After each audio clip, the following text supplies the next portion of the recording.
नमस्कार मित्रांनो, क्रिश टॉक या यूट्यूब चॅनलवर तुमचं स्वागत. तर लाडक्या बहिणींच्या खात्यात प्रत्येकी 5,000 जमा झालेले आहेत. तर आपण ही न्यूज पाहणार आहोत. तर माहिती पाहण्याच्या अगोदर तुम्ही जर पहिल्यांदा चॅनलवर आला असाल तर क्रिश अपडेट या चॅनल सबस्क्राईब करायला विसरू नका, जेणेकरून इतर लेटेस्ट अपडेट तुम्हाला लवकरात लवकर मिळून जातील. तर आपण पाहूया की जे लाडक्या बहिणींच्या खात्यावर प्रत्येकी 5,000 जमा झालेले आहेत.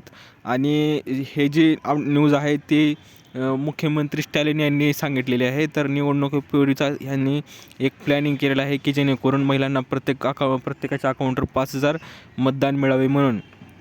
प्रत्येक राज्यात असंच होत आहे लाडक्या बहिणींनो. तरी आपल्या पण राज्यात जवळजवळ 6,000 रुपये आले होते निवडणुकीदरम्यान. पण आता इथं मे महिन्यात होणाऱ्या विधानसभा निवडणुकीच्या पार्श्वभूमीवर तामिळनाडूचे मुख्यमंत्री के स्टॅलिन यांनी शुक्रवारी राज्यातील 1.31 कोटी महिलांच्या बँक खात्यामध्ये प्रत्येकी 5,000 रुपये जमा केल्याचे जाहीर केले आहे.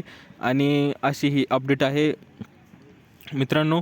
तर आपण पाहू शकता की या 5,000 रुपयांपैकी फेब्रुवारी, मार्च व एप्रिल महिन्यासाठी दरमहा 1,000 रुपये आणि एकूण 3,000 रुपये आगाऊ देण्यात आले असून उन्हाळी विशेष मदत म्हणून अतिरिक्त 2,000 रुपये जमा करण्यात आले आहेत.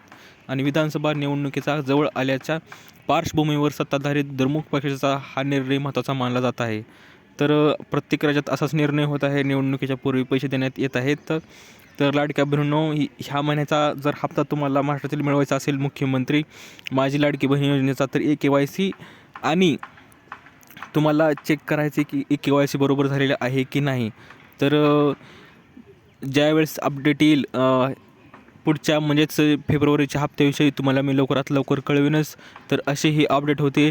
दिलेली माहिती समजली असेल व्हिडिओला लाईक करा, जास्तीत जास्त शेअर करा आणि अशाच अपडेटसाठी क्रिश अपडेट या चॅनलला सबस्क्राईब करायला विसरू नका. तर भेटूया पुढच्या व्हिडिओमध्ये असेच एक अपडेट घेऊन. तोपर्यंत धन्यवाद.